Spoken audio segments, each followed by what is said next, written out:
ఏ కారణానికి float చేశారన్నటువంటి విషయం నాకు తెలియదు. ఇది రాజ్ కసిరెడ్డికి సంబంధించినటువంటి నేను లోను మాత్రం ఇప్పించాను. ఆ కంపెనీలు ఏ రకంగా ఈ ఫండ్స్ను యూటిలైజ్ చేసుకున్నాయి, ఏ రకంగా దాన్ని రీఫండ్ ఇచ్చారు అన్నటువంటి విషయం రాజ్ కసిరెడ్డి మాత్రమే చెప్పగలడు. నేను సమాధానం చెప్పలేనటువంటి ప్రశ్న అన్నటువంటి దాన్ని నేను వివరంగా చెప్పడం జరిగింది సిట్ అధికారులకి. ఇక ఇంటర్ స్టేట్ అంటే ఒరిస్సాలో లిక్కర్ కొని తమిళనాడుకు మనం ట్రాన్స్పోర్ట్ చేస్తున్నాము. ఒరిస్సాలో సెల్లరు, తమిళనాడులో బయ్యరు ఉన్న రీతిగా ఒక ఏదైనా ట్రాన్సాక్షన్స్ ఆంధ్రాలో ఎంటర్ అయిన తర్వాత ఆ యొక్క సరుకుని డైవర్ట్ చేసి ఆ ఏదైతే డిఫరెన్స్ ఉంటుందో డ్యూటీలో అది సేవ్ చేసుకొని ఈ రకంగా ఏదైనా సేల్స్ డ్యూటీ లేకుండా పెట్టినటువంటి ఏదైనా సేల్స్ ఉన్నాయా అన్నటువంటి విషయానికి నేను ఏ రోజు కూడా లిక్కర్ సేల్స్ విషయంలో కానీ లిక్కర్ విషయంలో కానీ మొట్టమొదటి 3 నెలల తర్వాత నేను జోక్యం చేసుకోలేదు అన్నటువంటి విషయాన్ని చాలా స్పష్టంగా చెప్పాను. ఇవన్నీ కూడా రాజ్ కసిరెడ్డి మాత్రమే వీటికి జవాబు చెప్పగలడు. నేను చెప్పలేనటువంటి ప్రశ్నలు అన్నటువంటి విషయాన్ని చాలా స్పష్టంగా చెప్పడం జరిగింది. ఇక 4వ అంశంకి వస్తే ఇక్కడ లోకల్గా ఉన్నటువంటి రాజ్ కసిరెడ్డి ఒక 3 కంపెనీలని పీవీ స్పిరిట్స్ ఇంకొక 2 కంపెనీలని లీజుకి తీసుకొని దానిలో ఉన్నటువంటి టైం కానీ మిషనరీ కానీ లీజుకి తీసుకొని దాంట్లో కొన్ని కొత్త బ్రాండ్లను ప్రొడ్యూస్ చేసి ఆ ప్రొడ్యూస్ చేసినటువంటి బ్రాండ్స్ని బెల్ట్ షాపుల ద్వారా డ్యూటీ లేకుండా అమ్మడం జరిగిందా అన్నటువంటి దాన్ని ప్రశ్నించడం జరిగింది. ఇది రాజ్ కసిరెడ్డి బదులు ఇవ్వాల్సినటువంటి అంశం. నాకు ఈ విషయంగా ఏమీ తెలియదు అన్నటువంటి విషయాన్ని చాలా స్పష్టం చేశాను. ఈ 4 ప్రశ్నలకి సమాధానం చెప్పిన తర్వాత అధికారులు తృప్తి పడ్డారన్నటువంటి విషయాన్ని నేను భావిస్తూ ఈ యొక్క మరి ఫ్యూచర్లో భవిష్యత్తులో ఇంకా ఏదైనా ప్రశ్నలుండి నేను సమాధానాలు చెప్పాల్సినటువంటి అవసరం ఉంటే నేను మళ్ళీ తిరిగి వస్తాను, మీరు ఎప్పుడైనా పిలవచ్చు అన్నటువంటి విషయాన్ని తెలియజేసుకుంటూ ఈరోజు సెలవు తీసుకోవడం జరిగింది. దీంట్లో మిథున్ రెడ్డి గారి పాత్ర ఉన్నట్లా లేనట్లా? నాకున్న సమాచారం ప్రకారం మిథున్ రెడ్డి గారికి రేపు రమ్మని నోటీసులు ఇవ్వడం జరిగింది. ఈ ప్రశ్నని మీరు పివి మిథున్ రెడ్డి గారిని అడగండి.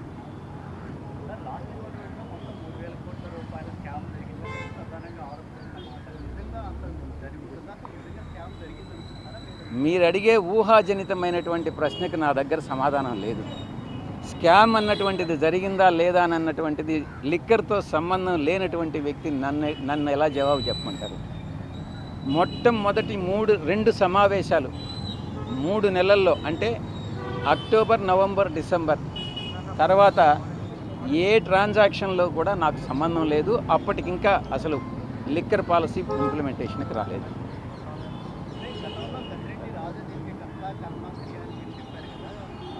అప్పుడు ఆ రోజు చెప్పాను, ఈరోజు చెప్తున్నాను.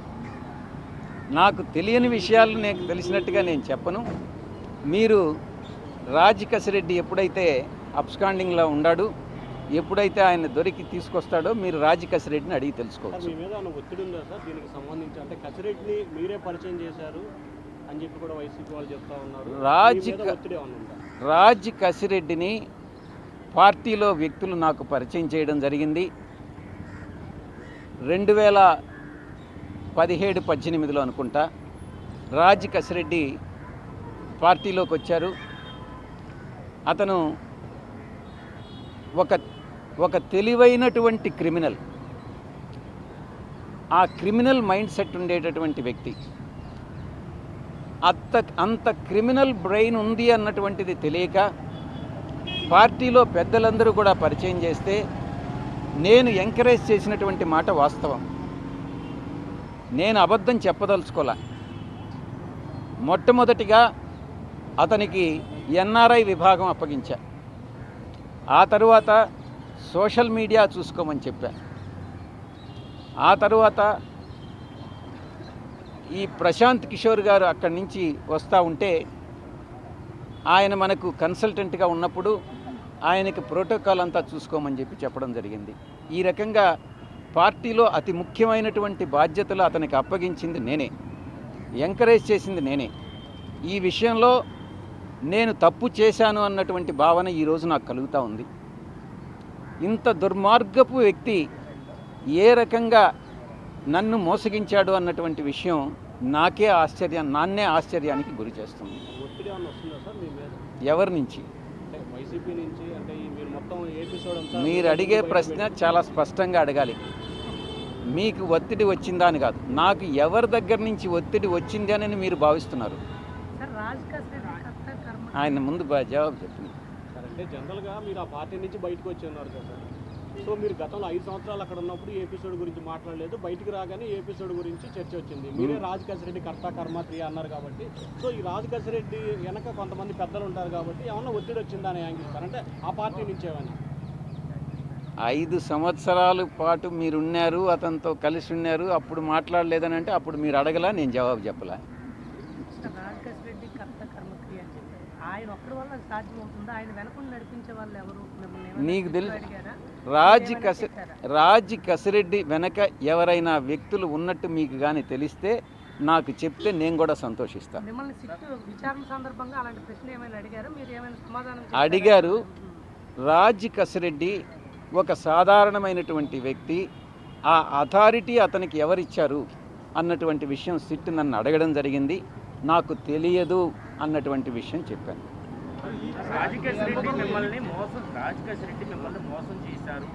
నన్ను మోసం చేయలే, పార్టీని మోసం చేశాడు, ప్రజలను మోసం చేశాడు. నాకు వ్యక్తిగతంగా అతను చేసినటువంటి మోసం ఏమీ లేదు.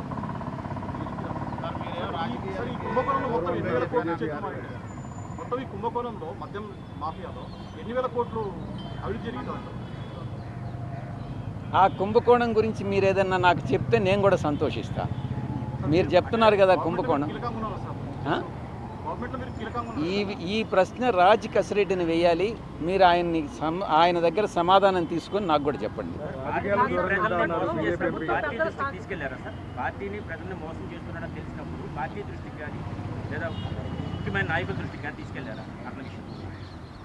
పార్టీలో అందరికీ అతను మోసం చేశాడని ఈరోజు తెలుసు. మీకు ఎలా తెలిసింది?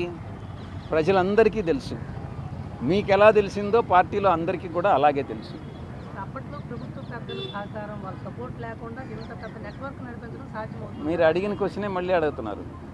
మీరు అది నాకు తెలియదని నేను చెప్పాను. మీకేదన్నా తెలిస్తే ఎవరు ఈ అథారిటీ ఇచ్చారని మీకేదన్నా తెలిస్తే నాకు కూడా చెప్పండి, సంతోషిస్తాను. కీలకంగా రాజకేశ్వరరెడ్డిని పరిచయం చేశాను, అదానికి డబ్బులు 100 కోట్లు అప్పించిందని చెప్పారు కదా. పదే పదే మిత్రులందరూ కూడా, పాత్రికేయ మిత్రులు, ఒక్క విషయాన్ని చాలా స్పష్టంగా చెప్పదలుచుకున్నా. పదే పదే యూట్యూబ్ ఛానల్స్లో కానీ, శాటిలైట్ ఛానల్స్లో కానీ సాయిరెడ్డి నెంబర్ 2, సాయిరెడ్డి నెంబర్ 2 అని నన్ను చెప్తున్నారు పార్టీలో. నేను ఒక్కటే చెప్తా ఉన్నా, ప్రాంతీయ పార్టీలో నెంబర్ 2 అనే స్థానమే ఉండదు. అప్పట్లో మా అధ్యక్షులు, మా పాత పార్టీ అధ్యక్షులు కూడా స్వయంగా చెప్పారు, 1 నుంచి 100 వరకు ఎవరు ఉండరు, 101 నుంచే ఉంటుంది. ప్రాంతీయ పార్టీలో ఎవరైనా కూడా నేను నెంబర్ 2 అని కానీ భావిస్తే అది అంతా మిథ్య మాత్రమే. రెండవది, మీరు చెప్పినట్టుగా అధికారంలో లేనప్పుడు 2014 నవంబర్ నుంచి 2019 అధికారంలోకి వచ్చేంత వరకు, మే 28వ తారీఖు వరకు, పార్టీని సింగిల్ హ్యాండెడ్గా నేనే మోసాను. జగన్ గారికి నేరుగా ఆయన ఆదేశాలను తీసుకొని నేను, జగన్ గారు, ప్రశాంత్ కిషోర్ ముగ్గురు ప్లాన్ చేసి మిగతా అందరి నాయకుల్ని కలుపుకొని పార్టీని ముందుకు నడిపించాం. నేను అప్పుడు కూడా నెంబర్ 2గా భావించలే. ఆ తర్వాత కాలక్రమేణా అధికారంలోకి వచ్చిన తర్వాత ఒక 6 నెలలకి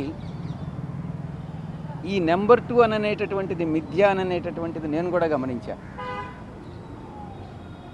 ఈ యొక్క కోటరీ నేను గతంలో ఏదైతే చెప్పానో, ఈ కోటరీ సభ్యులందరూ కూడా నా మీద తినగవేము తీయనుండు అనేటటువంటి సామెత నాకు గుర్తొస్తూ ఉంది.